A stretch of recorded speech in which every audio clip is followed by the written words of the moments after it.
नमस्कार, मैं सुवर्णा। न्याय टीवी में आप सभी दर्शकों का स्वागत है। कोर्ट राउंडअप की खबरें अब विस्तार से।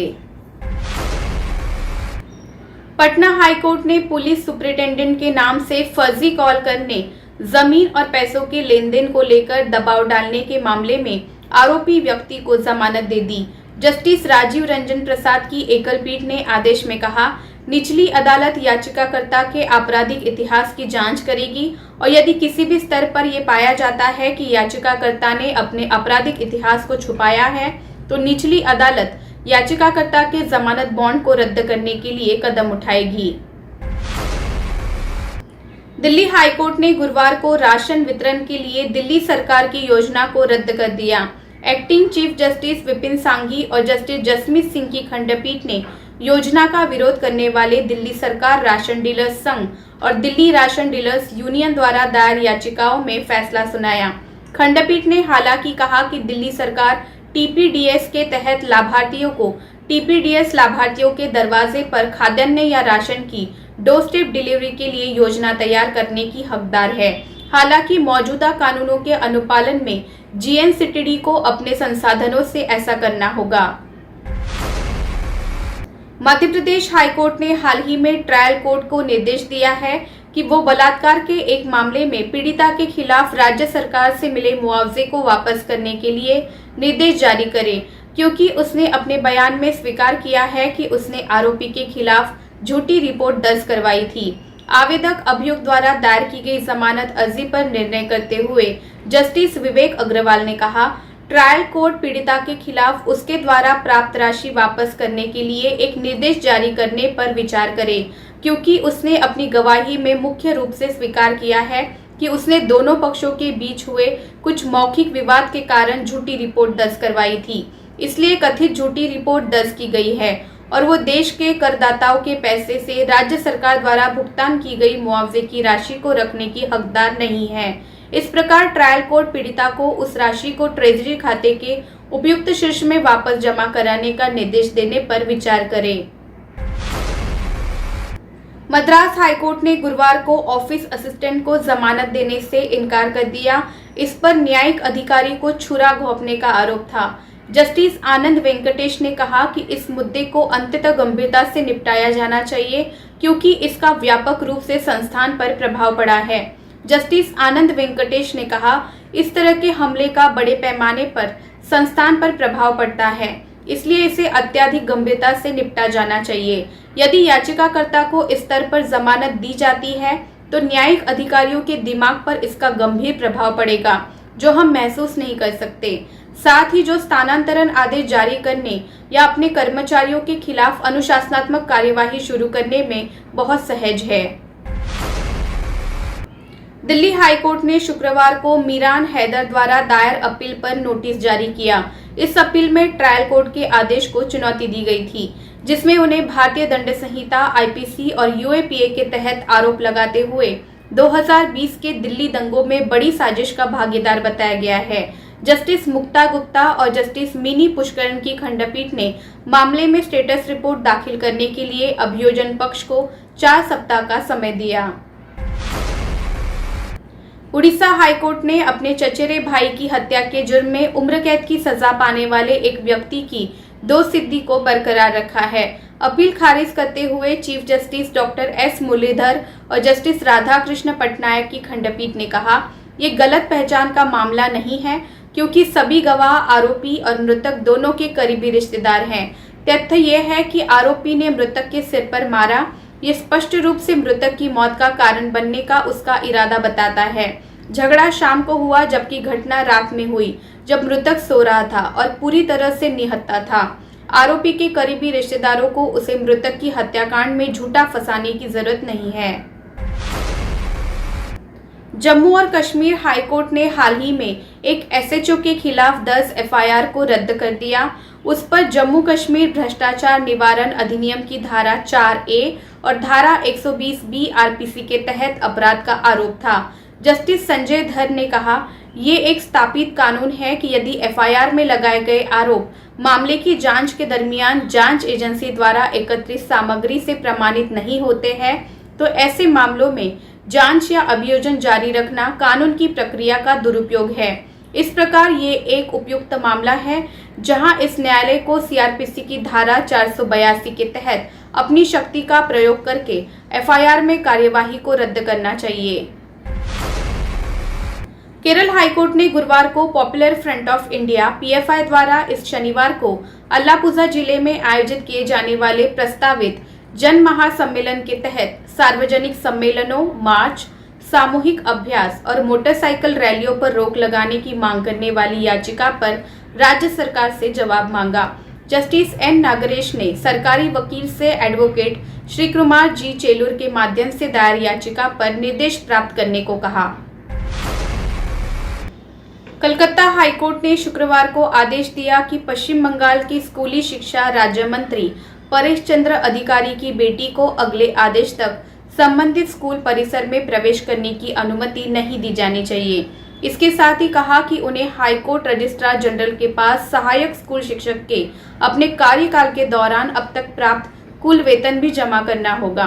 हाईकोर्ट ने पीड़ित उम्मीदवार द्वारा दायर याचिका पर फैसला सुनाते हुए उक्त निर्देश जारी किए। पीड़ित उम्मीदवार ने आरोप लगाया कि भर्ती परीक्षा में मंत्री की बेटी की तुलना में अधिक अंक हासिल करने के बावजूद उसे नौकरी नहीं दी गई। याचिकाकर्ता ने आगे दावा किया कि उसने भर्ती परीक्षा में 77 अंक हासिल किए, जबकि मंत्री की बेटी ने केवल 61 अंक हासिल किए थे। मथुरा की एक अदालत ने गुरुवार को कहा कि कथित तौर पर श्री कृष्ण जन्मभूमि की जमीन पर बनी शाही ईदगाह मस्जिद को हटाने का मुकदमा सुनवाई योग्य है। इसके साथ कोर्ट ने श्री कृष्ण जन्मभूमि ट्रस्ट और अन्य निजी पक्षों की ओर से दायर पुनरीक्षण याचिका को अनुमति दी और सितंबर 2020 में उनके मुकदमे को खारिज करने के एक सिविल कोर्ट के आदेश को पलट दिया।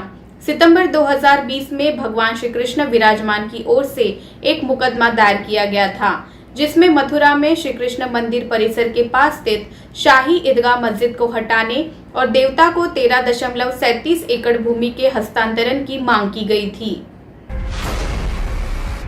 दिल्ली हाईकोर्ट ने कहा है कि जहां एक पक्ष अड़ियल तरीके से काम कर रहा है और बिना उचित औचित्य के बार बार होने वाले गवाहों को परीक्षण या जिरह के लिए उपलब्ध कराने से इनकार कर रहा है, अदालत साक्ष्य का नेतृत्व करने के पक्ष के अधिकार को बंद कर सकती है।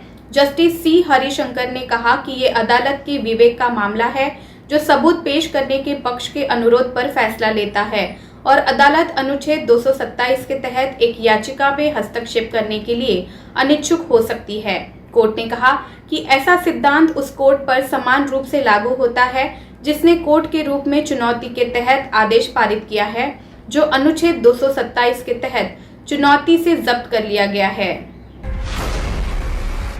सिक्किम हाईकोर्ट ने राज्य सरकार की एक परिवार एक नौकरी योजना में हस्तक्षेप करने से इनकार कर दिया है। चीफ जस्टिस विश्वनाथ सोमदर और जस्टिस मीनाक्षी मदन राय की खंडपीठ ने कहा, इस प्रकार योजना के तहत किए गए अभ्यास की प्रामाणिकता को संदिग्ध नहीं माना जा सकता है, क्योंकि इसका उद्देश्य एक परिवार को एक नौकरी प्रदान करना था। अगर हम इसे विलंबित चरण में पूरी भर्ती प्रक्रिया का फोरेंसिक विश्लेषण करते हैं, वो भी तकनीकी आधार पर, तो उस स्थिति में प्रत्येक व्यक्ति जिसने एक परिवार एक नौकरी योजना की शुरुआत और निष्पादन के बाद रोजगार प्राप्त किया है, उसे वर्तमान रिट कार्यवाही में पक्ष बनना होगा। इसके अलावा और किसी भी स्थिति में योजना की लाभकारी प्रकृति पर संदेह नहीं किया जा सकता है और इस स्तर पर विशुद्ध रूप से प्रासंगिक नियमों के तहत प्रदान की गई तकनीकी के आधार पर जांच की जा सकती है। केरल एडवोकेट्स वेलफेयर फंड से 7.5 करोड़ रुपए से अधिक की हेराफेरी से जुड़े घोटाले के 8 आरोपियों ने मामले में अग्रिम जमानत के लिए केरल हाईकोर्ट का रुख किया है। आज जब इस मामले की सुनवाई की गई तो जस्टिस के बाबू ने आरोपी को अंतरिम सुरक्षा देने से इनकार कर दिया और मामले को सोमवार को निपटान के लिए पोस्ट कर दिया। इस समय तक पक्षों को निर्देश दिया गया है कि वे संबंधित सामग्री को विचार के लिए बेंच के समक्ष पेश करें। गुजरात हाईकोर्ट ने दोहराया कि सह आरोपी का बयान किसी भी व्यक्ति को दोषी ठहराने का एकमात्र आधार नहीं हो सकता है। ये भी देखा गया कि साक्ष्य अधिनियम की धारा 24-26 के प्रावधान स्पष्ट रूप से ऐसी स्वीकारोक्ति की स्वीकृति को प्रतिबंधित करते हैं जो अभियुक्त व्यक्तियों के खिलाफ आरोप का हवाला देते हुए प्रलोभन, धमकी, वादे के कारण किए गए या किए गए हैं। जस्टिस BN करिया की खंडपीठ ने CRPC की धारा 397 और 401 के तहत राज्य के अधिकारियों द्वारा दायर आवेदन पर सुनवाई करते हुए ये टिप्पणी की। इस आवेदन में भारतीय दंड संहिता IPC की धारा 413 और धारा 120B के तहत कथित अपराधों के लिए आरोपी को बरी करते हुए सेशन कोर्ट द्वारा पारित बरी करने के आदेश को रद्द करने की मांग की गई है। मद्रास हाईकोर्ट ने माना है कि परिसीमन अधिनियम के तहत स्वामित्व की घोषणा और कब्जे की रिकवरी के मुकदमे में वादी के प्रतिकूल कब्जे की याचिका देने पर कोई रोक नहीं है। जस्टिस टीका रमन ने कहा कि कानून की स्वयं सिद्ध मान्यता थी कि वादी प्रतिकूल कब्जे की याचिका नहीं दे सकता है और ये केवल प्रतिवादी का बचाव हो सकता है। हालांकि अब यह धारणा प्रचलित नहीं है।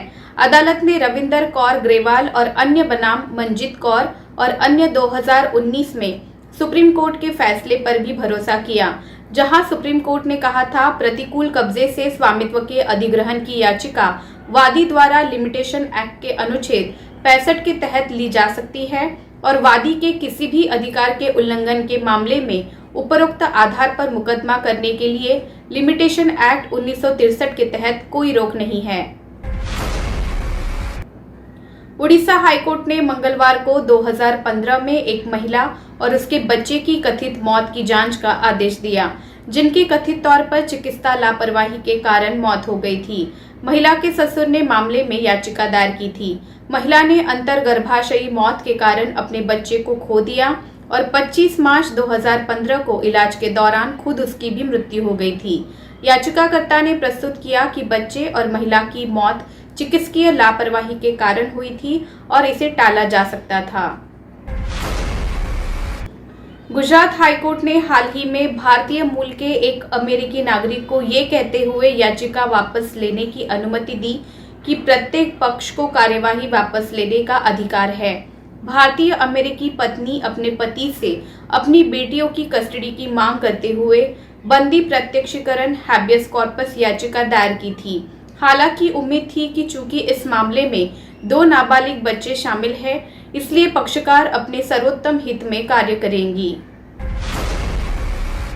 फिलहाल बस इतना ही। अन्य खबरों के लिए जुड़े रहिए न्याय टीवी के साथ। नमस्कार।